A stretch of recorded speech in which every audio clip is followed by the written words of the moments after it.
रवीश, शिखा और प्रिया नाम के 3 बच्चे हैं, जिसमें रवीश के पास 20 पेंसिल हैं, शिखा के पास 50 और प्रिया के पास 80 पेंसिल्स हैं।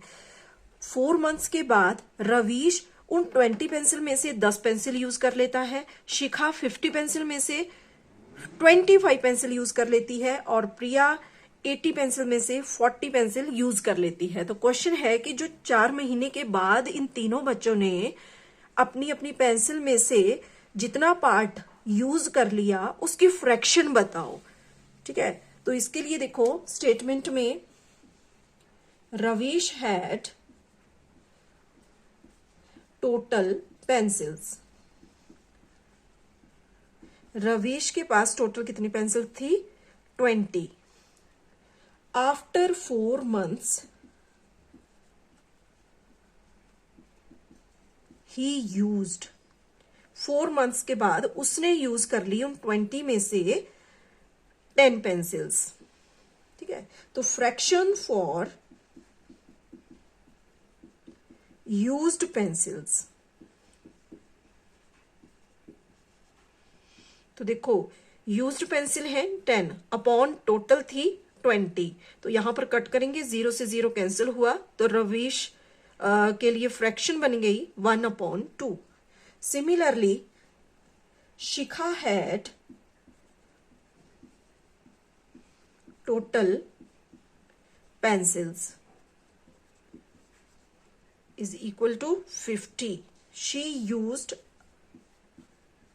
after 4 months उसने यूज कर ली 25 pencils. तो fraction for used pencils upon total pencils. 5 5s 5 10s 5 1s 5 2s, तो फ्रैक्शन हो गई 1/2। थर्ड है प्रिया हैड टोटल पेंसिल्स। प्रिया के पास टोटल पेंसिल्स थी 80। After 4 months she used 40 pencils.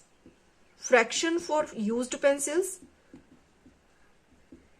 40/80। 0 से 0 कैंसिल हुआ, 4 1s 4 2s, तो फ्रैक्शन हो गई प्रिया की यूज्ड पेंसिल के लिए 1/2। तो यहां पर तीनों बच्चों ने जितनी पेंसिल यूज की उसकी फ्रैक्शन हमने फाइंड कर ली है। आगे क्वेश्चन है check if each has used up an equal fraction of their pencil. क्या तीनों ने अपनी अपनी पेंसिल्स की इक्वल फ्रैक्शन यूज की है? तो देखो तीनों के केस में यहां पर फ्रैक्शन 1/2 आई है, तो हम लिख सकते हैं कि hair all the 3 fractions are equivalent, that is 1/2 is equal to 1/2 is equal to 1/2. Therefore we can say that yes, each has used up an equal fraction of their pencils, और यही हो जाएगा हमारा आंसर।